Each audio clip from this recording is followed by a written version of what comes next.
Welcome to Bloomberg Technology. I'm Emily Chang, currently sheltering in place in San Francisco. Stocks rebound despite another round of dismal jobs numbers. 3 million more people filing for unemployment, bringing the total number of jobless claims filed in the last 8 weeks to 36.5 million. Goldman Sachs is now estimating that unemployment in the U.S. will peak at around 25%, which would bring it to the same level it was during the Great Depression.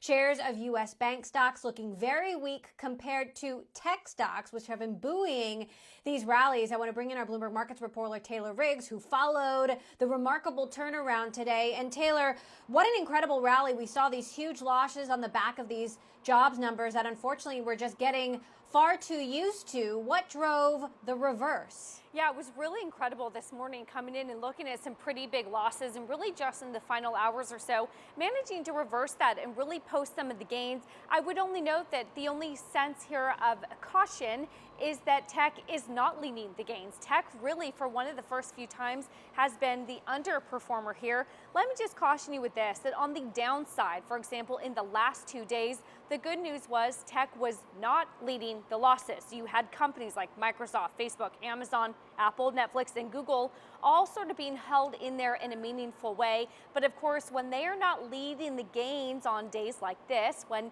you would expect to see some outperformance, that just has some people a little bit or cautious, I should say, about really the strength of the rally. I would quote here quickly just Matt Maley over at Miller Tabak said, if someone was not watching these stocks already, you should be. You should be watching these stocks like a hawk, because if you really want to believe in the strength of the rally, you have to see those big companies really start to be the big outperformers. All right, Taylor, let's talk a little bit about some of these big tech movers. Netflix getting a huge buy rating today. Of course, we know Netflix has been one of the pandemic winners so far, and now we're seeing content that may have been wayward at this time flying right into the hands of Netflix. Netflix buying up new stuff that hasn't even been released yet. Tell us about this new rating. You know, we hadn't talked a lot about analyst action recently, and so this one from Netflix, a new buy rating from analysts over at Jefferies, really caught my eye. Emily, they raised the price target now to $520 a share. They said, as you alluded to, that total addressable market is vastly underappreciated and that the company has significant runway for continued double-digit subscriber growth and margins are improving. So while there is some choppiness in the stock in the near term, they are advising their clients to get in the stock if you're a long-term buyer. Again, Emily, I would just note, as you mentioned, this is sort of one of those virus stocks that's managed really to prove its resiliency here, and that's reflected in a lot of the analyst action. The bullish sentiment in the stock, 30 buys, only 8 holds, and 6 sells. So talk about the market action that we've seen over the course of the week, and certainly we were anticipating these jobs numbers. We've heard from the president that we're not expecting, or he's not expecting to pass any new stimulus measures, yet there are cautious warnings from the Fed. I mean, how do we expect to go into tomorrow? I think you're right, Emily, that all of the action recently has come off of the virus and then the subsequent jobless claims like we got this morning. You mentioned at the beginning of the program, Goldman Sachs coming out with another unemployment report saying that joblessness could be at 25%. You had a lot of those numbers today. So the jobless claims, as we know, remained in the millions for the 8th straight week. Jobless claims at 2.98 and above the 2.5 million that was expected. So total now up to a 36.5 million in jobless claims. And not only the sad story that there is a person behind every one of those jobless claims, but then more importantly, while it translates into some of the unemployment rates that we are likely to get. Neil Kashkari over at the Minneapolis Fed said it's likely to be 24-25%, and that the 14.7% number that we got in April is really hiding a lot of the underlying issues and hiding the fact that this unemployment rate should be higher. I'll leave you on this note as well. Goldman Sachs coming out revising their forecast higher as well. No longer do they think 15% is the peak. 25% will be the peak now. That is Depression era like numbers, Emily. Right, and Fed Chair Jerome Powell saying this week that the concern isn't just the unemployment, but how long this unemployment will last, because when you have long gaps in unemployment in your career that can really lead to long-term career damage. All right, Taylor Riggs, thank you so much for breaking it down for us. I want to dig into these jobless claims, jobless numbers a bit more now with Todd Thibodeau, CompTIA CEO. Todd, thank you so much for joining us. Talk to us about how these numbers break down. We know in the tech market specifically, there have been huge layoffs at Airbnb, at Uber, at Lyft. Do we know how well employment is or is not holding up in the tech industry? Yeah, typically when we have these layoffs, whether they're cyclical layoffs where companies will have downturns and lay people off, they tend to lay off the people who are in sales and marketing, operations, finance types of positions, and they keep the brains of the organization, the real tech savvy, tech capable people on their staff. So people who are responsible for user and server maintenance, cybersecurity, all these different fields which require tech skills. Nobody wants to lose those people during these types of downturns. So they're trimming in other ways. So it's not surprising Airbnb, which is primarily a sales and marketing organization, is laying off in big numbers. Some companies that have lots of people in those roles, we're likely to see continued laying off in some of those areas, but they're not getting rid of their core technical brains of the organization. So what do you see over the next few months? Economists at Goldman Sachs are saying we're looking at 25%, which would put it in the same ballpark as the Great Depression. Yeah, these numbers are just crazy, the number of jobless claims that we continue to see. And you talked about the unemployment insurance and what will happen when those supplements begin to expire as part of the original stimulus package. There won't be as much of an incentive, and it'll be really difficult for companies to make those decisions because they'll be sending people off their payrolls into places where they may not be getting nearly as much as they were as the current stimulus plan provides for. With states opening up and starting to loosen up, we saw some discussions about whether we won't see this V come back, but we'll see a swoosh where we see a little bit more of this gradual comeback, or you see a lot more people talking about that, which will mean that the need for employees to immediately come back into some of these businesses is going to be minimized by the slow rebound in some of these areas. So it'll be really interesting with some of these states which are reopening really quickly to see what happens to business in those areas and how businesses react to people. But we're likely to see those numbers, that 25% number could linger for a few months. It's not like all those people are immediately going to go back to work. But at least in the tech sector itself, the skilled tech employee is in a pretty good position. They've been integral to keeping the economy going. All these people that have transitioned to remote work need tech support people. They need cybersecurity specialists. They need people who are managing their cloud environments. So if you're a tech worker with good tech skills, you're going to be in a pretty good position. If you're in some of these other areas, hospitality sectors, retail, food, it's going to be pretty tough, I think. Now, what's interesting about these numbers is you've got as many jobless claims filed in just the last 8 weeks as were filed in 18 months during the financial crisis. So you wonder just how much longer this goes on for and how deep and pronounced these numbers actually get. We were speaking with an expert earlier who thought the concern isn't the next few months. The concern is next February, next March, when the real impact is finally being felt. Because right now, you still have people spending money. You still have people feeling optimistic. You still have people not knowing just exactly how long this is going to last. And I wonder, how long do you think such pronounced unemployment will last, and how deep does it get?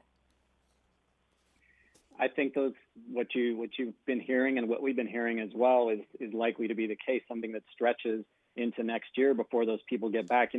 Will the holiday hiring season be anything close to what it's typically been? That sops up a lot of people who are kind of in and out of the job market at different times during the year when the holiday hiring season comes along. But what will that look like this year? If that is minimized this year, then I think you're likely to see some of those high jobless numbers and that high unemployment rate stretch, into next year. And one of the other things that's happening as part of this is companies in the short term are allowing some of their customers to reduce their payments or push their payments into later parts of the year. But if things don't materialize in their ability to actually pay those bills that come due in the second half of the year, that's a big variable as well, because a lot of companies are kind of allowing customers to punt on some of the due invoices that they have out there. but if those don't get paid, the dollars aren't going to be there to pay the people. So we did an anecdotal survey of some of our member companies to find out what they're doing. And some people are doing some shifting. They're cutting contractors. They're reducing hours. They're shifting up the kinds of work that they have. But these are all stopgap measures. So unless things kind of turn around, those stopgap measures turn into long-term permanent measures. Okay, Todd, thanks so much for giving us your sobering analysis there. Todd Thibodeau, CEO of CompTIA, thanks so much. Coming up, saying goodbye to earnings season that may come to pass if the next venture we'll be discussing takes off. That's next. This is Bloomberg.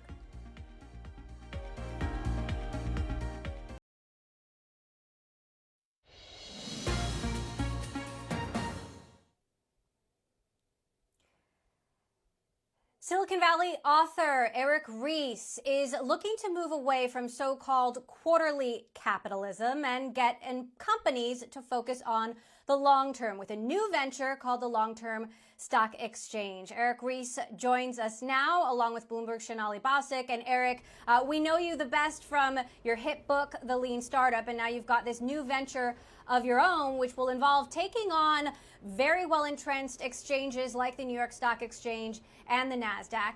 How and when do you expect this to kick off? And is in the middle of a pandemic really the right time?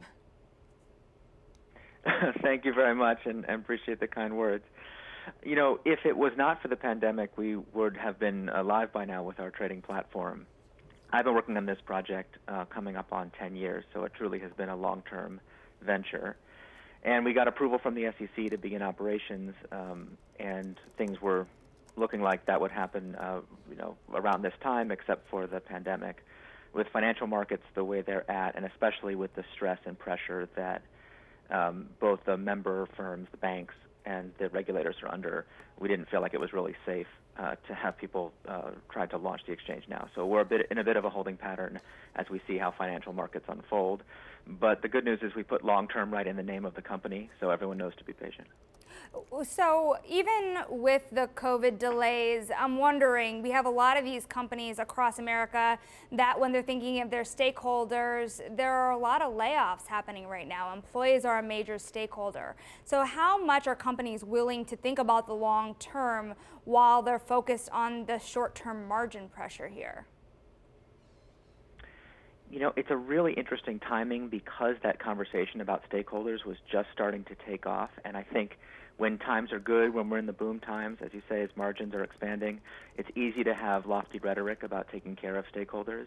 This will be the real test to see which companies are serious about it.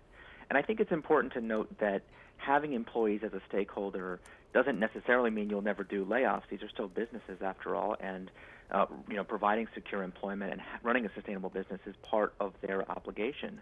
The question is, when you're under that kind of pressure, how do you treat people? Do you treat them with compassion and respect? And secondly, do you cut the very things that will enable you to finance the recovery when it does come?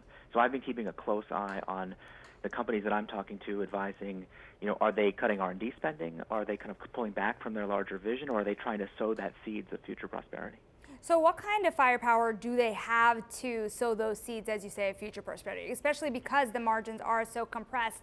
Do they have any money left over to think about the longer term plans, the stakeholders, the environment, the things around them that are not just their shareholders?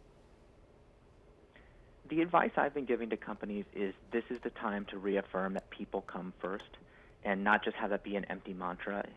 The reason it matters, and this is an old lesson going all the way back to Deming in the early 20th century, is that your suppliers, your vendors, your employees, your customers, how you treat them in a crisis is something they will remember for the rest of their lives.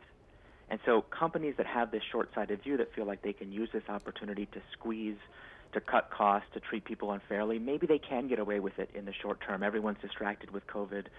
Bad press isn't what it used to be, et cetera, et cetera. It is possible. But boy, are people going to remember, and it won't be that long from now when we'll be competing for talent again, where brand reputation will matter more than anything, and where we're going to try to grow those margins and grow, share of customer wallet, share of mind share. Those moments are coming not that long from now, and the way we treat people now will set us up or not when the recovery comes. Eric, you know, it was just months ago. We were still flying high in a bull market here, and we saw a lot of money pour into Silicon Valley and a lot of corporate governance issues. You saw a lot of those issues play out when it came to WeWork in particular.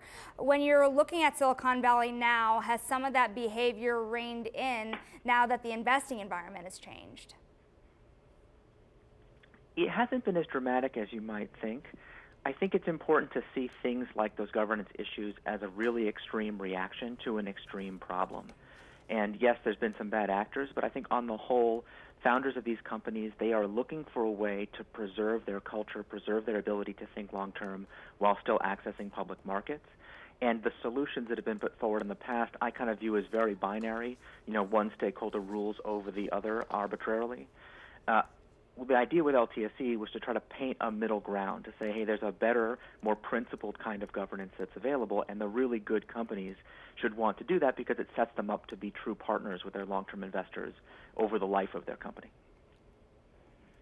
Now, Eric, for so many years, you've been telling companies to stay lean, obviously with your book, The Lean Startup. And now that we're seeing huge chunks of companies just disappearing, Airbnb laying off 25%, Uber laying off 14%, and probably more to come, Lyft laying off 17%. You're seeing these companies get leaner than ever, and I wonder if you would advise them to stay lean over the long term and not invest too much in the future when they have so much uncertainty ahead. It's one of the things people forget now, but Lean Startup was born in the last financial crisis, you know, what we used to call the Great Recession, although I don't think we're going to call it that anymore. And in those years, people used to ask me for advice about how to figure out the level of spending that would make sense. And of course, when your investors are pressuring you to cut back, and the purpose of Lean Startup was to give managers, founders, but also executives, an answer to this question of what is the right level of spending. So I would say in good times and bad, what we want to do is invest in those things that allow us to react with agility, to learn what customers really want, to be scientific in our decision making, and to be very responsive to customer needs. And if you follow that pattern, then you're building a more resilient company, and you don't have to necessarily be able to predict the future with great accuracy because you're able to respond. And I think what you're seeing in a lot of companies that are making layoffs now is a lot of regret about having hired folks in a more rigid, planning-based way that wasn't really true to their startup roots. And I really do hope that founders will use this as an opportunity to reset and have a more lean and more agile culture when they come through the other side. All right, Eric Ries, author of The Lean Startup and founder of the Long-Term Stock Exchange. We'll be watching to see how and when you get that off the ground. And Bloomberg, Shonali Bostic, thank you both. Well, the tables have turned, and in the midst of the pandemic, hit movies that were originally slated for prime time now going straight into the arms of Netflix. We'll discuss that coming up. This is Bloomberg.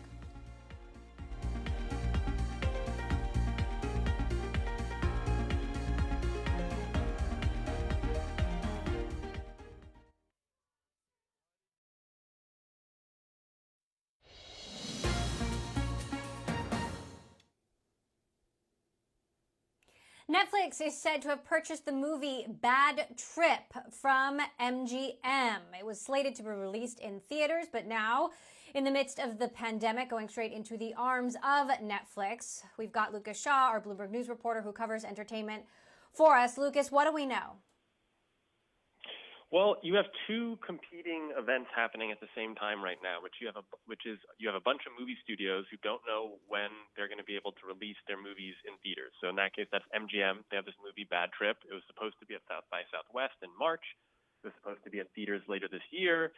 It's co-written, produced, and starring this popular comedian Eric Andre, and they're just sort of sitting on it. It's not a big enough movie that it needs a huge theatrical release. They could use a little infusion of cash, and so they go out and start to shop it. And then you have streaming services like Netflix, like Amazon, that continue to be hungry for fresh product, especially with big names like Eric Andre. And so they're more than willing to come in and swoop and basically pay MGM enough money that they make a profit and are comfortable letting it go. Eric Andre fans very excited about this one. Meantime, you've got Hamilton fans very excited about the new Hamilton movie hitting Disney Plus in July. I guess this is a year earlier than it was supposed to be in theaters. How did that happen? Well, that's another situation of a company trying to adapt to how coronavirus has affected their business. You know, Disney Plus, which is Disney's big swing in the streaming world, is unable to produce a lot of or any new shows right now. You know, Disney was really banking on having these Marvel shows sort of be their anchor tenants, if you will, in the fall. They can't finish them, and so they take a movie in Hamilton, which has a built-in audience, and probably a lot of people like myself who haven't actually had a chance to see it and would love to see the movie. They can now use that later this year to keep people engaged on Disney Plus and make sure people don't drop off. It's sort of interesting because the plan with that movie had been to give it a proper theatrical release. That was, I believe, one of the reasons that Lin-Manuel Miranda, who created Hamilton, wanted to sell it to Disney as opposed to, say, Netflix, and now it's going to be a streaming movie. I wonder if you're a content creator, if you are devastated by this pandemic, or if you are excited that, you know, all of us being shut in and limited options means we're discovering new things that maybe wouldn't have broken out if they were competing in a sort of normal environment, and if that'll lead to new sort of talent and creative discoveries. Yeah, I mean, I think that's what a lot of these streaming services are banking on, is that people are going to go back and rewatch old shows because they're sort of tired of whatever the new thing is, or they can't find something new.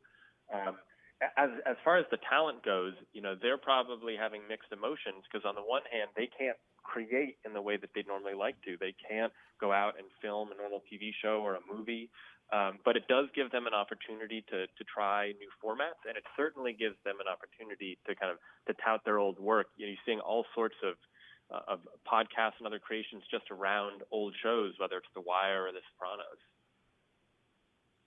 Right, and certainly a captive audience. Okay, Bloomberg's Lucas Shaw, thank you as always for tuning in.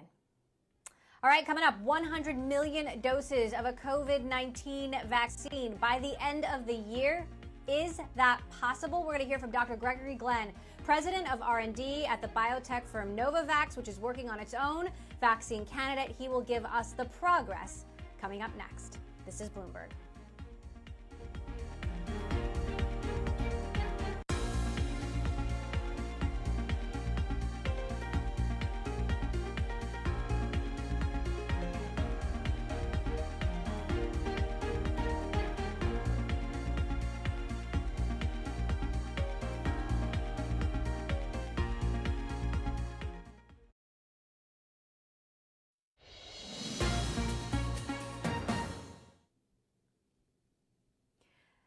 Welcome back to Bloomberg Technology. I'm Emily Chang. The race to create a COVID-19 vaccine. There are at least 100 different vaccine candidates in progress right now, including from the company Novavax, which just received $388 million in funding from the Coalition for Epidemic Preparedness Innovation, the largest ever such grant from this group. Joining us now is Dr. Gregory Glenn, President of Research and Development at Novavax. Dr. Glenn, it's great to have you back here on the show. You presented your progress so far to the World Vaccine Congress this week. What is the latest update? How much progress have you made?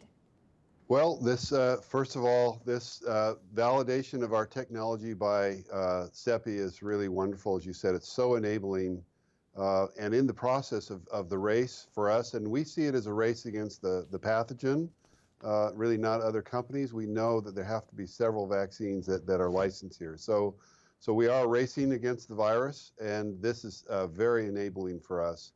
And we're doing, so the progress, we're doing multiple things in parallel. One of the most important things that CEPI will do for us is allow us to get into the manufacturing in a big way. So, you know, we want to deliver millions of doses. And in fact, I think we could deliver 100 million doses by the end of the year, more than 1 billion doses next year, and that's what's needed. And so that's what's so great with CEPI. They enabled us financially to acquire and get into contracts with very large manufacturing. So that's good. That's important. A lot of doses needed. We can now make a lot of doses. Now, you've worked on vaccines for 3 decades, so you know the reality of how long this can take. How long before a vaccine is broadly available in the United States and then globally? Is it the fall? Is it the end of the year? Is it the spring or longer? It keeps, I got to say, it keeps looking like it's accelerating. You're right. It usually takes a decade. We were hoping, in this case, maybe 18 months. But the signs I'm seeing from the funders, from the regulators, is that and policymakers, is they're looking for something much sooner if it's possible. So right now, I think it is possible that these vaccines could be deployed before the end of the year. That's going to depend a lot on the FDA, the data we have. What I think what we brought to the table is a mature technology. It's not licensed, but there's a lot of experience with this in humans. There's a lot of experience with manufacturing it. So we know its safety profile pretty well. We are confident about the data we have that I updated this week that will predict the human trial outcomes. And so we need to generate enough data to be assuring, but this is such a big problem that you kind of do the calculation, the risk benefit. I think on the whole, it's possible to imagine deploying these vaccines, ours and several others, by the end of the year, and that would be revolutionary. So it's so important. We would not want to compromise on safety. We are giving the vaccine to healthy people. But the outcome of COVID is so bad, not just the mortality and the hospitalization, but just the suffering. When the patient, my daughter works in a hospital. She's a labor and delivery nurse, but got called into the main ward, and it just made me weep to hear about the how people are suffering. They're alone, they're dying, they're trying to breathe. So there's that benefit to prevent that. I think will drive a lot of the decisions made to accelerate it. So I'm optimistic that it could be this year. Now, there's so much demand. Who does Novavax expect to get treated with this vaccine first? So, we're trying to be global. CEPI has a global view, and we have, the same view. The U.S. is obviously very important to us. In the U.S., I think what will happen is they'll roll it out to the people who are at the front lines, the first responders, the nurses. They're the ones that really need to be protected. And then after that, it's going to be the at-risk population. It's pretty clearly defined. The people that have comorbidities, that is, lung disease, heart disease, diabetes, they are the ones that are having really bad outcomes for the most part. About 85%. If you look at the age groups, very little in pediatrics, 18 to 40, less, as you go up in age, there's more and more cases of COVID hospitalizations. But in each one of those subgroups, the people with comorbidities, they're the ones that suffer. So that'd be the population you would target as, and then, the general population. So rolling that out is a big deal. Go ahead. The CEO of the French pharmaceutical company Sanofi told Bloomberg earlier this week that if they developed a vaccine, the U.S. would get it first because the U.S. funded their research first. This set off a global firestorm, and now you've got global leaders signing this open letter calling for a people's vaccine. Who owns the rights to a vaccine? And should free market dynamics guide the distribution or not?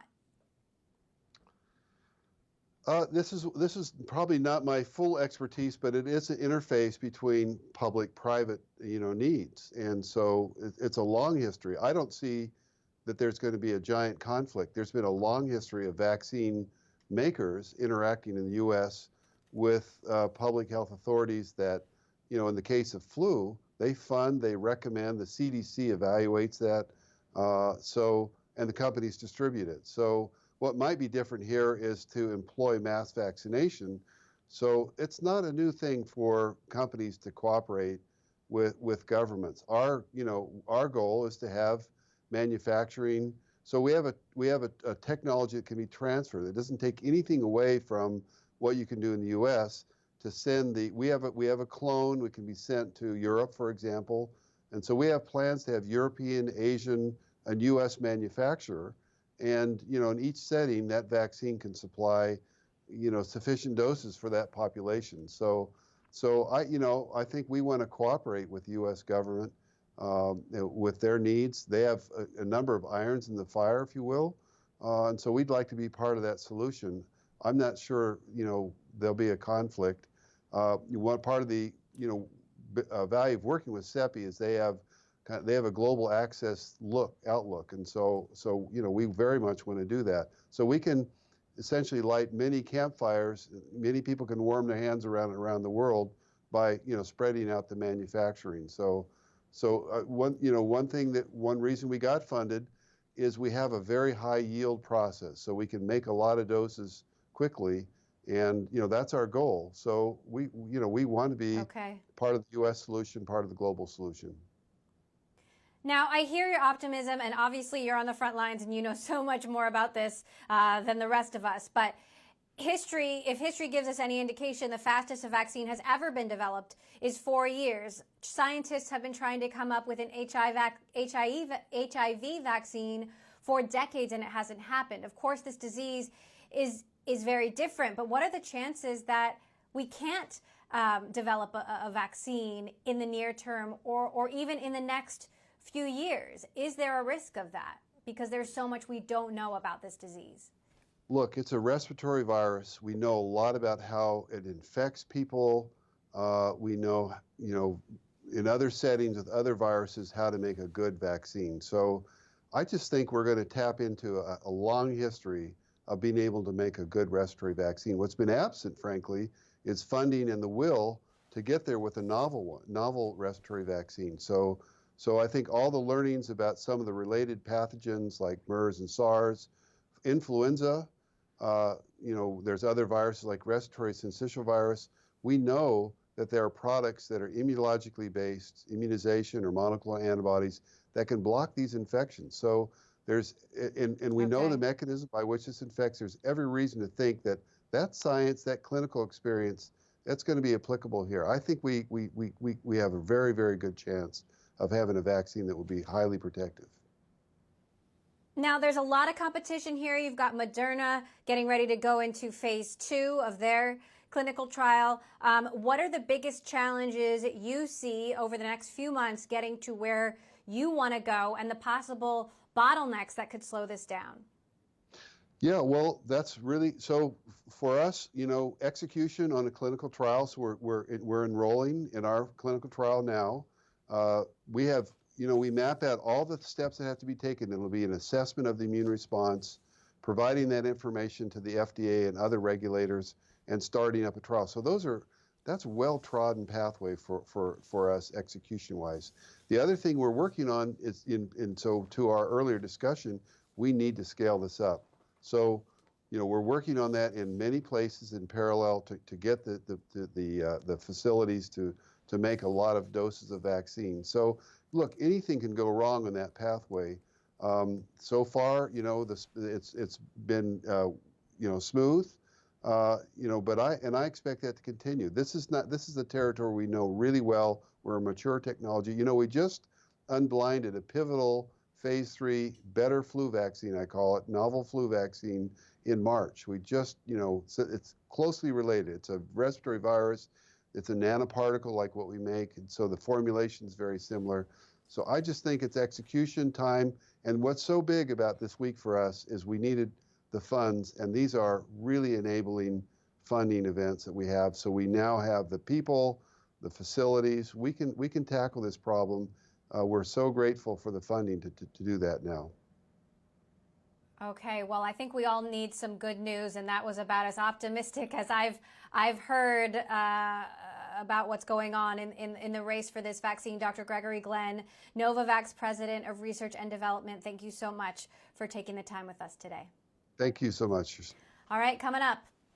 States are demanding answers from Amazon, but will they get stonewalled by the e-commerce giant? Amazon has already told the government that the number of people infected by COVID-19 at its warehouses at Whole Foods stores is not particularly useful, while attorneys general beg to disagree. We'll talk to the Attorney General of Massachusetts next. This is Bloomberg.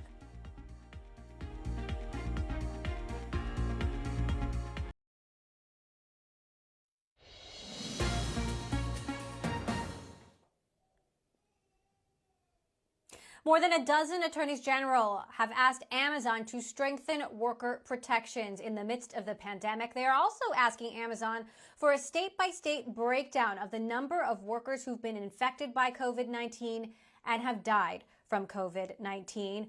We spoke with Massachusetts Attorney General Maura Healey earlier this week about what she is doing to lead this coalition and what exactly they want. We need to know because this is about public health. Some of the reports that we've heard include reports that Amazon and Whole Foods facilities have some unsafe working conditions. We've also heard reports about delayed reporting because we've got to keep the workers safe, but we've also got to keep the customers safe, and they have a right to know. We need data and we need transparency, and that's why we're asking for it, along with other things. Now, a top Amazon executive has said, although they have this information, it's not particularly useful and they've refused to provide it. What's your reaction to that? Well, I think that's ridiculous. Of course it's useful. I mean, everything is about data right now. How many tests we're doing, the contact tracing that we're doing. This is all about data right now. Information is power, and it will help us get resources to where they need to be. And it will also help to stem the spread of the virus in places. Information is power, and everybody should be providing it. Now, you've asked Amazon for written responses on how they're protecting workers. Meantime, you have workers who are still going to work. What government agency could potentially force Amazon to close facilities or temporarily shut down facilities? And what kind of red flag would precipitate that kind of action?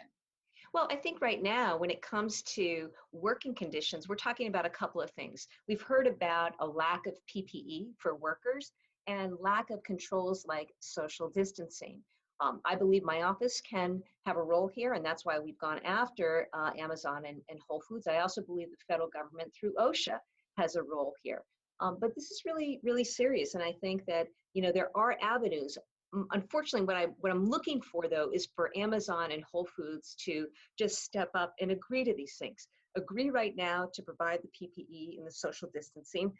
Agree that it will reveal any tests and deaths even, because unfortunately there have been some, to the public. Agree to notify the public when this happens. And finally, agree that they are not going to retaliate against any worker who raises an alarm. Unfortunately, we've seen reports of that where workers have complained and then they've been fired, terminated. That's just wrong. It's also against the law. And we want to make sure finally that these workers have access to unpaid leave for the duration of the crisis. We don't need sick people forced to go to work. We need to make sure that we're doing everything that we can to protect workers as well as customers. Now, Amazon has repeatedly told us that they're doing everything they can to protect worker safety. Why single out Amazon? There are other large retailers here, Walmart, Target. They're not releasing these numbers. Why should we be picking on Amazon?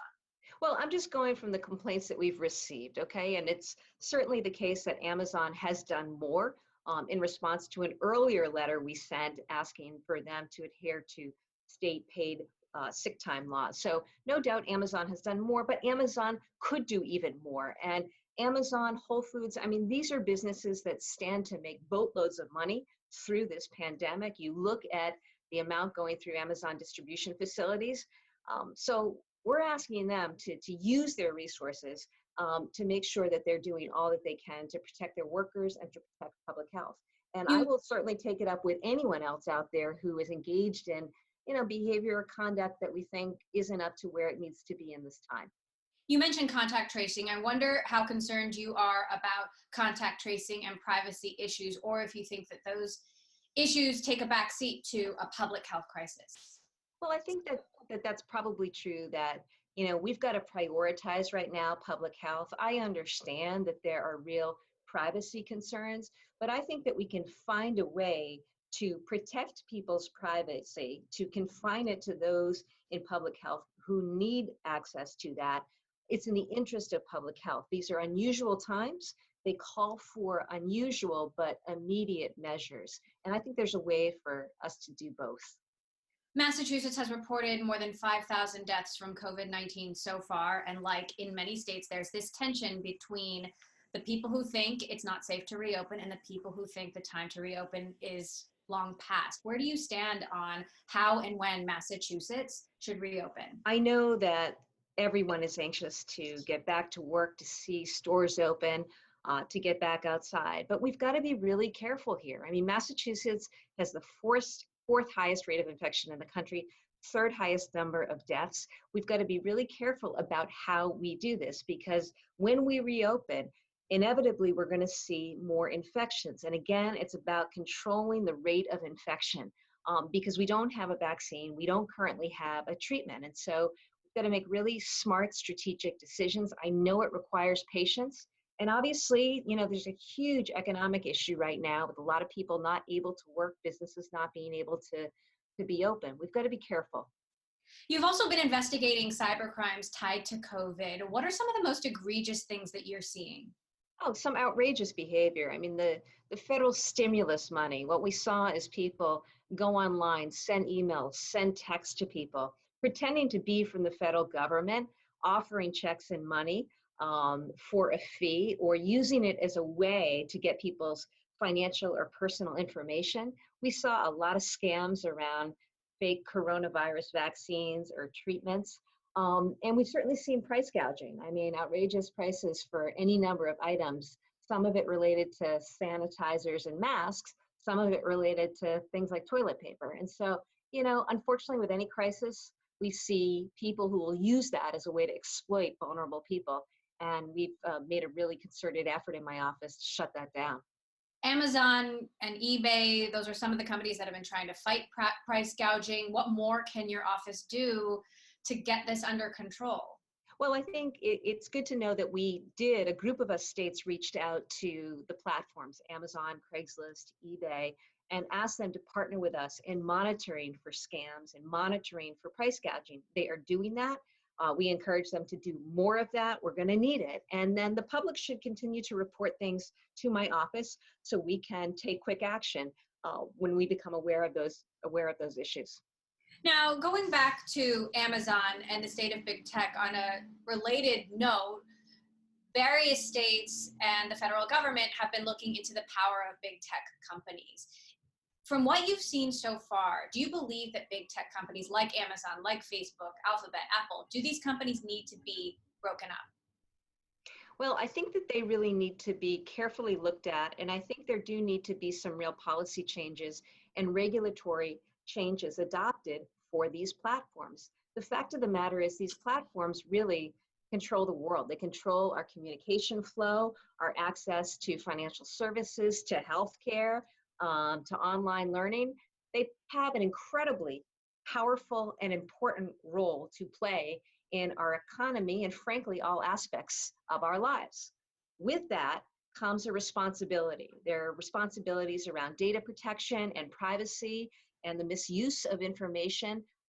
We've already taken action and have investigated companies like Facebook for what they did with our data. And my view is the platforms need to be willingly entering into a new understanding of what it means to be a player in this market. Otherwise, they're going to see, I think, significant regulatory action coming their way.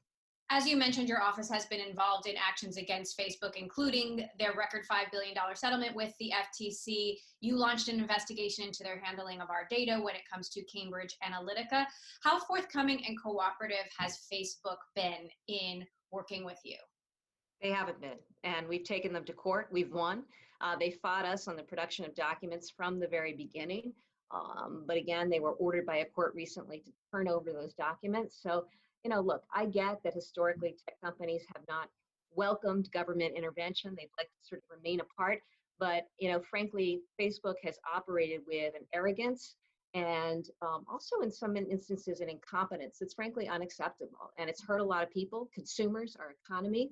It's put a lot of things at risk. And I really call upon Mark Zuckerberg and the leadership at Facebook to step up, to step forward, recognize the role they play, recognize the responsibility they bear, and do the right thing here for the sake of our economy, for the sake of our country. Would you say the same thing to Jeff Bezos? Because we've seen other Amazon executives out front in the COVID-19 pandemic, but we've seen less of Jeff Bezos personally. And I wonder, do we need to hear from the CEO? Well, obviously, my office has been in touch with Amazon, and I've already called out Amazon for some of the problems that we're seeing around worker safety, for example. So, I think everybody needs to step forward here, and certainly our tech CEOs have a major role to play. Some of them have operated in this space and been a force for good. They wield tremendous power. And I just call on all of them to recognize the times that we're in, to recognize that no government actor alone is going to be able to solve the problems of today. We need collaboration and need to be able to work with the business community in a healthy, positive way. And I'm just curious, last question, how challenging it's been for your office to pursue some of these concerns, given that we're in the middle of a pandemic, given that you're talking to us from, I presume, your home right now, your employees are sheltering in place. How challenging has it been to pursue your concerns, and might it make sense to settle with companies like Facebook simply because of the circumstances? Yeah, absolutely not. I see, our office has been able to operate in a virtual environment. I think, we will never go back to working the way that we used to work, and I think that can be for the good. But right now, I'm focused on very real issues of food insecurity, unemployment, devastation to our small businesses, containing infection and flattening the curve so that our hospitals aren't overburdened.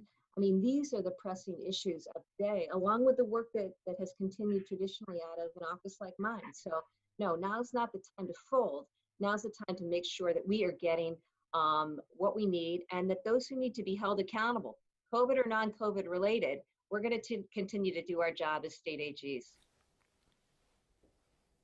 Massachusetts Attorney General there, Maura Healey. Meantime, as we've been discussing, U.S. jobless claims soaring once again, 3 million more people filing for unemployment this week, bringing the total number of jobless claims just in the last 8 weeks to 36.5 million. Experts now saying unemployment could peak at around 25%, which would make it as high as it was during the Great Depression.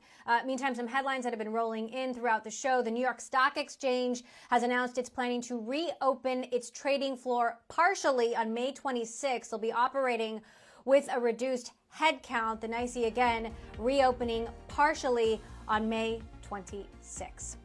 Stay tuned for Bloomberg Daybreak Australia. That starts next. That's it for this edition of Bloomberg Technology. I'm Emily Chang. This is Bloomberg.